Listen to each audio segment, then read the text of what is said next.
Reviewing my 18 mission map narrative crusade mod and how it has gone with the online group I've built it for, I feel a number of conclusions can be drawn and ideas reiterated.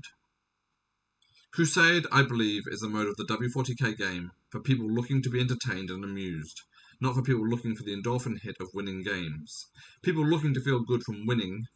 should stick to tournaments and looking for group competitive quick pickup matches with strangers.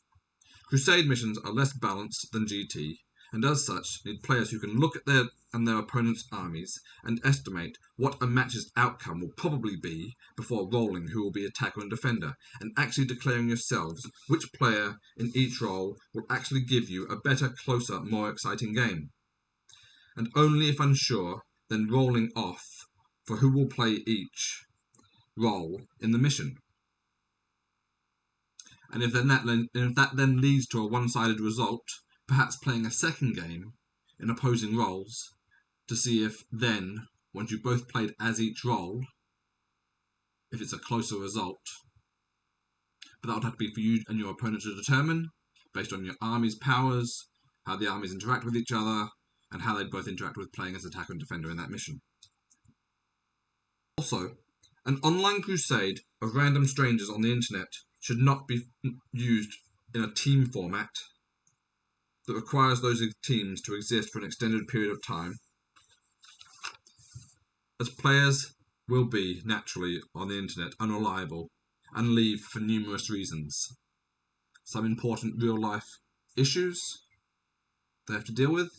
and others simply because they found something else they want to do for their entertainment instead, or want to play in a different game with slightly different crusade with slightly different rules. This will be causing interruption and problems for remaining players in those teams groups. Crusade groups online between strangers need to be in a more open format of individuals, not teams, so as to minimize the impact of players leaving and joining, with rules to help new players against established players on top of the command point benefits that already exist. Set campaign crusades are best done in small groups of reliable real-life friends of 2 to 6 people, I expect. You can work through the crusade at a pace of their choosing and easily reschedule or delay narrative campaign progression when required to deal with real life and other delays. In regards to my mod and the missions used, Week 5 missions, Fighting, Retreat and Ambush, and the Week 7 missions, Last Stand and Retrieval, should all be played as both attacker and defender, in my opinion, for each match result, using the total scores of the 2 games to determine who did better overall, as those 4 missions in particular are very imbalanced for attacker and defender roles. In regards to the Theatres of War, I personally think they are great as they add another layer of entertainment and amusement to games, although they should be examined carefully and altered accordingly to game size, if required, as some of the effects from Theatres of War have far more impact at some game sizes than others.